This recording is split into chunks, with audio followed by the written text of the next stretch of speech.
Hello everyone. So in this video we'll be discussing the second poem of our first flight book named Fire and Ice. ये pome एक symbolic pome है. Symbolic pome का मतलब क्या होता है? Symbolic pome मतलब जब हमारे पोम के कुछ वर्ड्स अपने रियल या फिर लिटरल मीनिंग से हटकर कुछ और सिंबलाइज करें, उसे हम कहते हैं सिंबॉलिक पोम. तो यहाँ पर जो वर्ड्स है फायर और आइस, ये कुछ सिंबलाइज कर रहे हैं. फायर सिंबलाइज कर रहा है ह्यूमन इमोशन डिज़ायर को. डिज़ायर मतलब आपके वांट्स, आपकी चाहतें. और eyes is symbolising another human emotion which is hatred. ठीक है, तो इस पोम को हम लाइन टू लाइन पढ़ेंगे, सारे इंपॉर्टेंट वर्ड्स को डिस्कस करेंगे, राइम स्कीम देखेंगे पोम का, सारे पोएटिक डिवाइसेस को देखेंगे. तो पोम को स्टार्ट करने से पहले मैं आपको इसका थोड़ा सा इंट्रोडक्शन दे देती हूँ. तो ये जो पोम है, इस पोम में हमारे पास लोगों के दो ग्रुप्स हैं. ठीक है, मान लो ग्रुप ए है और एक ग्रुप बी है. जो पहला ग्रुप है वो ये बिलीव करता है कि ये दुनिया फायर की वजह से ख़त्म होगी. This world is going to end with fire. Fire का मतलब हमारी जो अर्थ की कोर है उसका टेम्परेचर इतना ज़्यादा इंक्रीज़ हो जाएगा कि हर जगह आग लग जाएगी. वो ऐसा क्यों सोच रहे हैं? ग्लोबल वार्मिंग की वजह से, है ना. हर दिन टेम्परेचर इंक्रीज़ होता जा रहा है. तो एक दिन ऐसा आएगा जब टेम्परेचर इतना ज़्यादा इंक्रीज़ हो जाएगा कि जो वो कंडीशंस होंगी वो एकदम इनफेवरेबल हो जाएंगी किसी भी ऑर्गेनिज्म के ज़िंदा रहने के लिए. तो ये दुनिया ख़त्म हो जाएगी. और जो दूसरा ग्रुप है वो ये बिलीव करता है कि this world is going to end with ice. Ice क्यों? क्योंकि जितनी भी सेलेस्टियल बॉडीज़ होती हैं वो समय रहते रहते ठंडी होने लग जाती है. तो हमारी जो अर्थ है, क्या पता टाइम के साथ वो भी ठंडी हो जाए और टेम्परेचर इतना ज़्यादा कम हो जाए कि वो इनफेवरेबल हो जाए किसी भी ऑर्गेनिज्म के ज़िंदा रहने के लिए. तो ये दूसरा तरीका है जिससे ये दुनिया ख़त्म हो सकती है. ठीक है, तो दो बिलीव्स हैं यहाँ पर कि या तो दुनिया आइस की वजह से ख़त्म होगी या तो दुनिया फायर की वजह से ख़त्म होगी. तो हमारे पोएट रॉबर्ट फ्रॉस्ट का भी यही मानना है कि या तो ये दुनिया फायर की वजह से ख़त्म होगी या तो आइस की वजह से. लेकिन फायर से उनका मतलब है डिज़ायर. ये जो डिस्ट्रक्टिव ह्यूमन इमोशन है डिज़ायर, इसकी वजह से ये दुनिया ख़त्म होगी. या फिर एक दूसरा डिस्ट्रक्टिव ह्यूमन इमोशन जो है हेट्रेड, इसकी वजह से ये दुनिया ख़त्म होगी. तो जो दो ग्रुप्स हैं लोगों के, वो ये बिलीव करते हैं कि फायर या फिर आइस की वजह से दुनिया ख़त्म होगी. रॉबर्ट फ्रॉस्ट भी यही बिलीव करते हैं कि फायर या फिर आइस यानी कि ह्यूमन इमोशन डिज़ायर और हेट्रेड की वजह से ये दुनिया ख़त्म होगी. तो पोम की थीम यही है कि अगर हमारे ऊपर, मतलब हमारे इमोशंस के ऊपर हमारा कंट्रोल नहीं है तो वो इमोशंस हमारे लिए घातक साबित होंगे और वो हमारा अंत कर देंगे. ठीक है, सो पोम को अब लाइन टू लाइन पढ़ते हैं. Some say the world will end in fire, some say in ice. तो कुछ लोग का ये मानना है कि ये दुनिया फायर की वजह से ख़त्म होगी और कुछ लोगों का ये मानना है कि ये दुनिया आइस की वजह से ख़त्म होगी. फायर मतलब इंक्रीजिंग टेम्परेचर और आइस का मतलब decreasing temperature, right. From what I have tasted of desire I hold with those who favour fire. अब पोएट रॉबर्ट फ्रॉस्ट कह रहे हैं कि जितना मैं डिज़ायर को जानता हूँ, जितना मैं ह्यूमन इमोशन डिज़ायर को जानता हूँ, मुझे ऐसा लगता है कि ये दुनिया फायर की वजह से ख़त्म होगी. क्योंकि पोएट रॉबर्ट फ्रॉस्ट ये बिलीव करते हैं कि ये जो ह्यूमन इमोशन है डिज़ायर, ये बहुत बहुत ज़्यादा डिस्ट्रक्टिव है. हमारी सब कुछ पा लेने की इच्छा बहुत ज़्यादा डिस्ट्रक्टिव है. मतलब हम बिल्कुल नहीं सोचते कि किसी और को हम नुकसान पहुंचा रहे हैं अपनी इच्छाओं की वजह से. एक एग्जाम्पल लेते हैं छोटा सा, अडोल्फ हिटलर का एग्जाम्पल लेते हैं. उसकी क्या इच्छा थी, उसकी क्या डिज़ायर थी? यही कि मुझे सबके ऊपर राज करना है. और उसकी इस डिज़ायर की वजह से कितना बड़ा सर्वनाश हो गया था, राइट. कितना ज़्यादा प्रॉब्लम हो गई थी दो कंट्रीज़ के बीच में. ये तो फिर भी मैं एक इंसान की डिज़ायर की बात कर रही हूँ. मान लो इस पूरी दुनिया में बहुत सारी कंट्रीज़ हैं, है ना. कोई एक कंट्री ये मान ले कि मुझे सबसे बेस्ट बनना है और सबसे ऊपर आना है, सब पर राज करना है, ये मेरा डिज़ायर है. तो सोचो कितना ज़्यादा नुकसान हो जाएगा सबका. वॉर्स हो जाएंगी, न्यूक्लियर वॉर्स हो जाएंगी, सब कुछ ख़त्म हो जाएगा. तो ये जो डिज़ायर है, ये जो इच्छा है हमारी, हमारे वांट्स हैं, अगर हमारा इनके ऊपर कंट्रोल नहीं होगा तो ये हमें बर्बाद कर देगा, ठीक है। सो पोएट इज सेइंग कि ये जो ह्यूमन इमोशन डिज़ायर है, इसमें एक डिस्ट्रक्टिंग एबिलिटी है। अगर हमारा इसके ऊपर कंट्रोल नहीं है तो ये हमें बर्बाद कर देगा।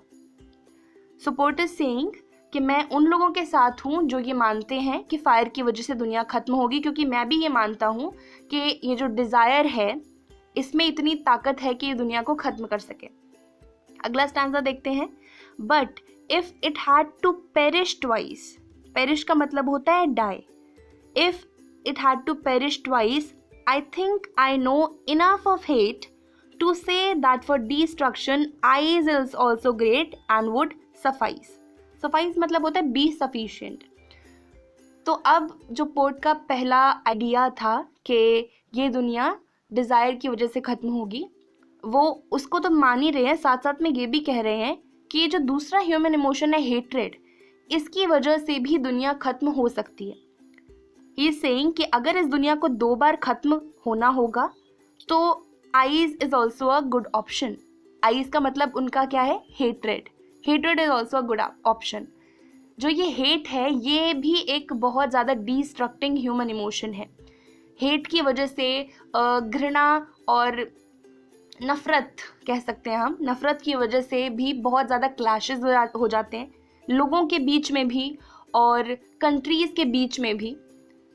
तो ये जो ह्यूमन इमोशन हेट्रेड है, अगर हमारा इसके ऊपर भी कंट्रोल नहीं है तो भी वो हमें बहुत ज़्यादा बर्बाद कर देगा, ठीक है। तो ये जो दूसरा ह्यूमन इमोशन है डिज़ायर, इसकी वजह से भी दुनिया ख़त्म हो सकती है। सिंपल सी बात है, अगर हमारे इमोशंस पे हमारा कंट्रोल नहीं है तो emotions are going to rule us, और अगर वो हमारे ऊपर रूल करेंगे तो हमें डेफिनेटली डिस्ट्रॉय कर देंगे। तो ये था आइडिया इस पोम का कि ये दुनिया या तो फायर की वजह से ख़त्म होगी या तो आइस की वजह से ख़त्म होगी।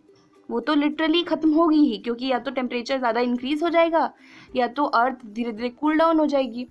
लेकिन जो 2 ह्यूमन इमोशंस हैं, या कह सकते हैं जो 2 डिस्ट्रक्टिव ह्यूमन इमोशंस हैं, हेट्रेड और डिज़ायर, इसकी वजह से भी ये दुनिया ख़त्म हो सकती है। तो हमें अपने इमोशंस के ऊपर कंट्रोल करना है, कंट्रोल रखना है, ठीक है। तो ये तो बात होगी पोम की। अब हम देखेंगे इस पोम के राइम स्कीम्स को और पोएटिक डिवाइसेस को। तो राइम स्कीम देखने के लिए हम जानते हैं कि हम पोम का लाइन का लास्ट वर्ड देखते हैं। सो जो फर्स्ट लाइन है उसका लास्ट वर्ड क्या है? फायर। सेकेंड लाइन का लास्ट वर्ड है ice, then we have desire, then fire. तो जो 2 वर्ड्स एक जैसा साउंड करते हैं उनका राइम स्कीम सेम होता है ना। अगर मैं फर्स्ट लाइन की बात करूं तो फर्स्ट लाइन का लास्ट वर्ड है फायर, ओके। सेकेंड लाइन का लास्ट वर्ड है आइस। क्या फायर और आइस एक जैसा साउंड कर रहे हैं? नहीं कर रहे।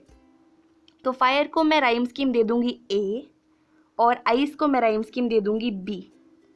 अगर ये फायर और आइस एक जैसा साउंड कर रहे होते तो इन दोनों का राइम स्कीम सेम होता, ठीक है। अब एक जैसा साउंड नहीं कर रहे तो अलग अलग राइम स्कीम दे दिया है। फायर का राइम स्कीम ए, आइस का rhyme scheme B. From what I have tasted of desire, third line का लास्ट वर्ड है डिज़ायर, जो कि फायर की तरह ही साउंड कर रहा है, right. Fire, desire same same sound कर रहा है ना। तो फायर का जो राइम स्कीम था वो ही डिज़ायर का, मतलब थर्ड लाइन का भी राइम स्कीम होगा। क्लियर है। अब फोर्थ लाइन का लास्ट वर्ड भी फायर है तो इसका भी राइम स्कीम होगा ए। क्लियर। फर्स्ट आंसर का राइम स्कीम है ए बी ए ए। क्यों? क्योंकि जो आइस वर्ड है वो फायर के साथ राइम नहीं कर रहा था, फायर की तरह साउंड नहीं कर रहा था, इसलिए मैंने उसका राइम स्कीम बी दे दिया। बाकी तीनों वर्ड्स फायर जैसा ही साउंड कर रहे हैं, इस वजह से उन तीनों का राइम स्कीम सेम है, ए है। क्लियर। अब सेकेंड स्टैंजा की बात करें तो मतलब हमारी फिफ्थ लाइन का लास्ट वर्ड है ट्वाइस। तो आप देखोगे ट्वाइस और आइस ये दोनों एक जैसा साउंड कर रहे हैं, बिल्कुल कर रहे हैं। आइस का राइम स्कीम बी है तो ट्वाइस का राइम स्कीम भी बी होगा। आई think I know enough of hate. अब सिक्स्थ लाइन का लास्ट वर्ड है हेट, जो कि ऊपर दिए हुए लाइंस के लास्ट वर्ड, मतलब किसी भी लास्ट वर्ड की तरह साउंड नहीं कर रहा। देखो fire, eyes, desire, fire, twice, है ना, इनमें से किसी की तरह भी हेट साउंड नहीं कर रहा, तो इसका एक नया राइम स्कीम हो जाएगा सी। क्लियर है? अच्छा, अब अपनी नेक्स्ट लाइन देखते हैं। To say that for destruction ice is also great and would suffice. To say that for destruction ice, अब आइज और twice they are rhyming, right? तो ट्वाइस का राइम स्कीम बी था, तो आइज का rhyme scheme भी B होगा। Okay, अब अपनी नेक्स्ट लाइन देखते हैं। To say that for destruction ice is also great, great और हेट दे आर राइमिंग, तो हेट का राइम स्कीम सी था, तो ग्रेट का भी राइम स्कीम सी होगा। And would suffice, suffice and ice are rhyming, ice का राइम स्कीम बी था, तो सफाइस का राइम स्कीम भी बी होगा। तो फर्स्ट स्टैंजा का rhyme scheme A B A, second stanza का rhyme scheme B C B. Clear है? ग्रेट, ये तो हो गई बात राइम स्कीम की। अब देखते हैं पोएटिक डिवाइसेस को। Some say the world will end in fire. Some say the world will end in fire. यहाँ पर आपको साफ साफ पता चल रहा है, पहली ही लाइन में एलिट्रेशन देखने को मिल जाएगा। Some say, s sound is repeating in the beginning of words placed near each other, तो इसलिए यहाँ पर है एलिट्रेशन। वर्ल्ड विल में भी एलिट्रेशन है, वो साउंड इज रिपीटिंग, है ना। जब किसी भी सेंटेंस में पास वाले वर्ड्स के स्टार्टिंग में सेम कॉन्सोनेंट साउंड हो, तो वहाँ पर पोएटिक डिवाइस होता है क्या? एलिट्रेशन। तो यहाँ पर वर्ल्ड विल में है एलिट्रेशन। क्लियर? ओके, आगे देखते हैं। सम से इन आइज। अब आप एक चीज़ नोटिस करोगे कि इन दोनों लाइन की स्टार्टिंग हो रही है सम से और सम से। जब कभी ऐसा हो कि पोम की दो कॉन्जिक्यूटिव लाइंस की स्टार्टिंग सेम वर्ड या सेम फ्रेज से हो, तो वहाँ पर पोएटिक डिवाइस होता है एनाफोरा। क्या होता है? एनाफोरा। तो यहाँ पर poetic device anaphora is used. Okay, तो एलिट्रेशन हो गया, एनाफोरा हो गया। आगे पढ़ते हैं। From what I have tasted of desire I hold with those who favour fire. अब आप एक और चीज़ नोटिस करेंगे कि ये जो लाइन है I hold with those who favor fire, यहाँ पर ओ साउंड इज रिपीटिंग, राइट? तो जब किसी पोम की लाइन में ऐसे वर्ड्स हों जिनमें सेम वॉवल साउंड रिपीट हो रहा हो बार बार, तो वहाँ पर पोएटिक डिवाइस होता है एजोनेम्स। क्या होता है? एजोनेम्स। यहाँ पर सेम वॉवल ओ रिपीट हो रहा है ना, ओ साउंड रिपीट हो रहा है, इसलिए यहाँ पर पोएटिक डिवाइस है एजोनेम्स। ठीक है, फर्स्ट स्टैंजा में क्या क्या था? एलिट्रेशन था और एनाफोरा था, एजोनेंस था। और एक और चीज़ आप ध्यान से नोटिस करेंगे तो आपको दिखेगा कि यहाँ पर एनजैम्बमेंट का भी यूज़ किया गया है। एनजैम्बमेंट, एनजैम्बमेंट पोएटिक डिवाइस कहाँ पर होता है? जब को पोम की कोई लाइन नीचे वाली लाइन के साथ ही कंटिन्यू हो जाती है विदाउट एनी पंक्चुएशन मार्क। देखो, from what I have tasted of desire, ये लाइन यहाँ पर खत्म हो गई विदाउट एनी पंक्चुएशन मार्क और वो नीचे ही कंटिन्यू हो गई। I hold with those who favour fire, तो यहाँ पर है एनजैम्बमेंट। क्लियर?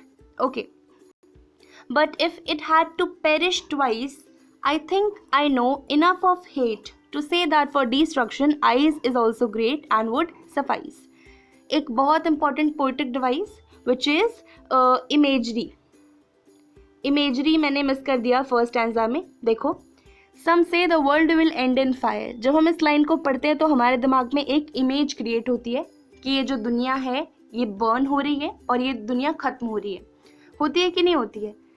तो हमारी पोम में अगर ऐसे वर्ड्स का यूज़ किया जाए जिनको पढ़कर हमारे दिमाग में एक इमेज क्रिएट हो, तो वहाँ पर पोएटिक डिवाइस होता है इमेजरी। ठीक है, तो यहाँ पर इमेजरी भी है। सेकेंड स्टैंजा में ज़्यादा पोएटिक डिवाइस यूज़ नहीं किए, but through out the pome एक पोएटिक डिवाइस बहुत दफ़ा यूज़ किया गया है विच इज़ पर्सोनिफिकेशन। पर्सोनिफिकेशन, क्योंकि यहाँ पर ह्यूमन इमोशन हेट्रेड और डिज़ायर को पर्सोनिफाई किया गया है। क्या बोलकर?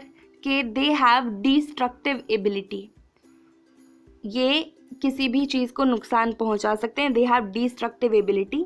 तो ह्यूमन इमोशन डिज़ायर और हेट्रेड को पर्सोनिफाई किया गया है, इसलिए यहाँ पर पोएटिक डिवाइस पर्सोनिफिकेशन यूज़ किया गया है। ठीक है, यहाँ पर इसलिए पर्सोनिफिकेशन है। तो पूरी पोम में हमने देखा हमारे पास एनाफोरा है, एलिट्रेशन है, एनजाम्बमेंट है, पर्सोनिफिकेशन है, इमेजरी है, एजोनेंस है। ठीक है, इतने सारे पोएटिक डिवाइसेस का इस छोटे से पोम में यूज़ किया गया है। तो आई होप चीज़ें आपको समझ आई हों। अगर आपको कोई भी डाउट आया पोएटिक डिवाइस से रिलेटेड, राइम स्कीम से रिलेटेड, या फिर कुछ मीनिंग नहीं समझ आया इस पोम की, किसी वर्ड का, किसी लाइन का, है ना, या क्या सिंबलाइज करिए नहीं समझ आया, उसे कमेंट सेक्शन में ज़रूर पूछें। आई होप चीज़ें आपको समझ आई हों। अगर नहीं आती हैं तो पूछें, आ गई हैं तो बहुत अच्छी बात है। आपसे मिलेंगे आगे आने वाले वीडियोज़ में हमारी अगली पोम के साथ, या फिर किसी चैप्टर के साथ, या फिर इनके NCERT क्वेश्चन आंसर्स के साथ। तब तक के लिए bye bye, take care, have a great day.